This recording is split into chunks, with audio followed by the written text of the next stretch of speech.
कहते हैं कि जिसके ऊपर किसी बड़े आदमी का हाथ हो उसका कोई भला क्या बिगाड़ सकता है। ऐसी ही एक घटना राजधानी रायपुर में से निकलकर सामने आई है। मामला टिकरापारा थाना क्षेत्र का है, जहां आज से करीब 25 दिन पूर्व 3 युवकों के साथ बहुत बड़ा धोखाधड़ी हुआ था। आपको बता दें कि 3 युवकों से किसी व्यक्ति ने जेसीबी किराए पर लिया और जेसीबी लेकर फरार हो गया। कुल 5 जेसीबी 3 युवकों से लिया गया था एग्रीमेंट के माध्यम से, और वो तीनों युवक जो हैं अभी भी लगातार टिकरापारा थाना के चक्कर काट रहे हैं। टिकरापारा थाना में उनका आरोप है कि पहली तो टिकरापारा थाना में किसी ने उनका आवेदन तक नहीं लिया, उसके बाद आवेदन नहीं लेने के साथ साथ उनका एफआईआर भी दर्ज नहीं हुआ। सिर्फ मौखिक रूप से थाना प्रभारी ने आरोपियों से उनके ही फ़ोन से बात किया और जेसीबी वापस करने का वादा किया। लेकिन आज उस दिन को बीते हुए करीब 25 दिन हो गए हैं, लेकिन अभी भी उन आरोपियों को पकड़ा नहीं जा सका है, ना ही उनकी कोई पता साजी की हुई है। इसमें और दिलचस्प बड़ी ये बात है, सबसे दिलचस्प वाली बात ये है कि वो आरोपी जो जेसीबी लेकर फरार हुए हैं, जिन्होंने अपना फर्जी नाम बताया था, वो आरोपी छत्तीसगढ़ के मुख्यमंत्री के साथ तस्वीरें डाल रहे हैं। समझने वाली बात ये है और सोचने वाली बात भी ये है कि जो व्यक्ति इसी शहर में खुलेआम घूम रहा है, जिसके ऊपर ठगी के आरोप हैं, 420 के मामले दर्ज हैं, वह व्यक्ति राज्य के मुख्यमंत्री के साथ तस्वीर डाल रहा है, लेकिन टिकरापारा थाना की पुलिस को वो चीज़ नज़र नहीं आ रही है। इससे ये कथन सत्य होता है कि कहीं ना कहीं जांच के दायरे में कमी है, या कहीं ना कहीं वो इसमें किसी का साठगांठ है। अगर साठगांठ नहीं है तो आज फिर से वही पीड़ित पक्ष टिकरापारा थाना पहुंची हुई है और टिकरापारा थाना में उनका कथन लिया जा रहा है। आरोपी खुलेआम घूम रहे हैं, प्रार्थी थानों के चक्कर काट रहे हैं, लेकिन अभी तक इस मामले में कोई भी पुख्ता जानकारी पुलिस नहीं जुटा पाई है।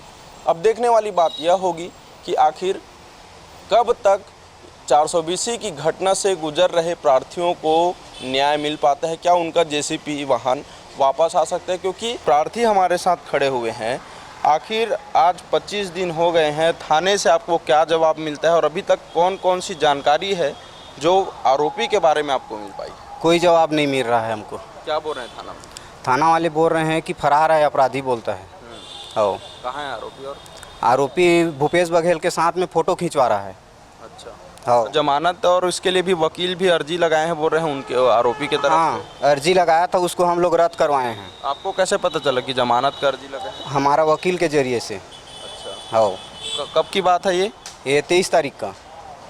ये आप देख लीजिए कि 23 तारीख को जमानत के लिए अर्जी लगा रहा है आरोपी अपने वकील के थ्रू, जबकि थाने में आरोपी अभी तक आया ही नहीं है, ना ही थाने में उसकी कोई गिरफ्तारी हुई है और वो जमानत के लिए अर्जी लगा रहा है। और ये स्थिति इसलिए क्योंकि कहीं ना कहीं इससे साफ होता है, साफ जाहिर होता है कि राजनीतिक गलियारों की वजह से आरोपी को नहीं पकड़ा जा रहा है, क्योंकि जिस हिसाब से आरोपी खुलेआम घूम रहा है, वकील के थ्रू जमानत के लिए याचिका लगा रहा है, इसका मतलब ये है कि वो इसी जगह पर है।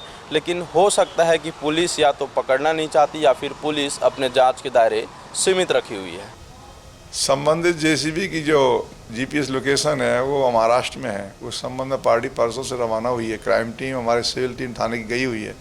कुछ सुराग मिले हैं और वो जल्दी कुछ जानकारी मिलेगी, आरोपी जल्दी पकड़े जाएंगे।